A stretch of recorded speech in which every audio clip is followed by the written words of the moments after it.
مسیح دجال کا فتنہ بہت عظیم فتنہ ہے، بہت بڑا فتنہ ہے۔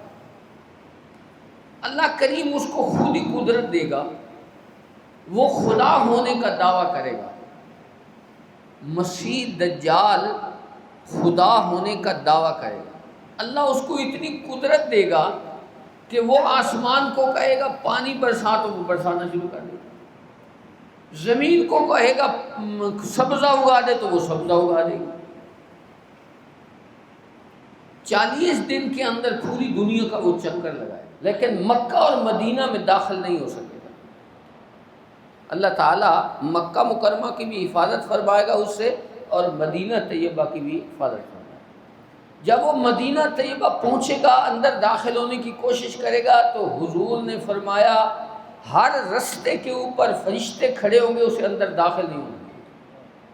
اب دجال نے آنا ہے قیامت کے قریب، اللہ کا نبی پہلے اس کی ساری کیفیت دیں۔ اب بھی وہابی کہتے ہیں کہ حضور نہیں جانتے، سب کچھ حضور بیان فرما گئے۔ وہ آئے گا، اس طرح آئے گا، اور اس کے ایک طرف حضور نے فرمایا آگ ہوگی اور ایک طرف پانی ہوگا۔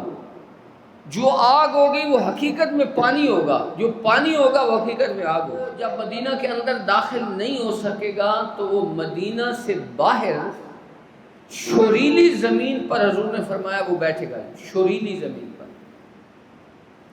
مدینہ پاک کو 3 جھٹکے لگے گئے، جس طرح زلزلہ آتا ہے نا، اس طرح کی کیفیت طاری ہوگی مدینہ طیبہ پر، اور جتنے لوگ منافق اور کافر لوگ اندر ہو گئے سارے کے سارے اس کے پاس آ جائیں گے، نکل آئیں گے۔ حضور نے فرمایا مدینہ خالص رہ جائے گا، صرف مومن رہ جائیں گے مدینہ میں، باقی سب باہر آ جائیں گے۔ اس کے ارد گرد بہت سے لوگ جمع ہوں گے دجال کے پاس۔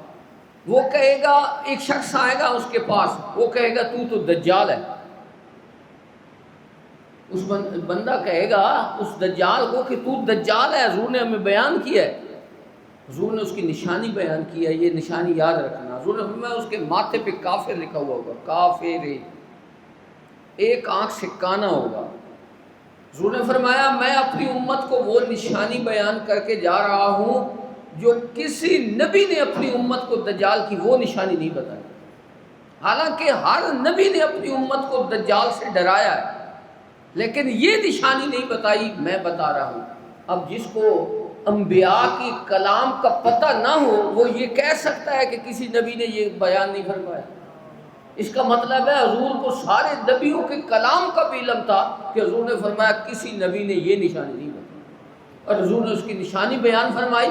چونکہ وہ خدا ہونے کا دعویٰ کرے گا اور اس کی ایک آنکھ جو ہے نا وہ ابھری ہوئی ہوگی، وہ ایک آنکھ سے کانا ہوگا اور ایک آنکھ اس کی ابھری ہوئی ہوگی، جس طرح حضور نے فرمایا انگوروں کا گچھا ہوتا ہے نا اور ایک انگور باہر نکلا ہوا ہو، اس طرح اس کی آنکھ ہوگی۔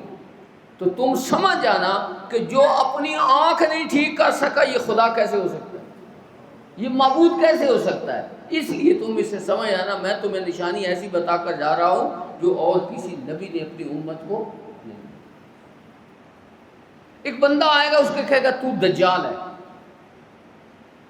وہ اپنے حواریوں سے دجال کہے گا اگر میں اس کو قتل کروں اور قتل کرنے کے بعد پھر میں اس کو زندہ کر دوں پھر تو مجھے الہ مان لو گے نا۔ وہ اس کو قتل کرے گا اور پھر زندہ کر دے گا، یقیناً لوگ اس کو الہ مان لیں گے۔ پھر وہ اس کو دوبارہ قتل کرنے کی کوشش کرے گا لیکن دوبارہ قتل نہیں کر سکے گا، اس کی پوری باڈی سٹیل باڈی ہو جائے گی، اس کی تلوار اس پہ اثر ہی نہیں۔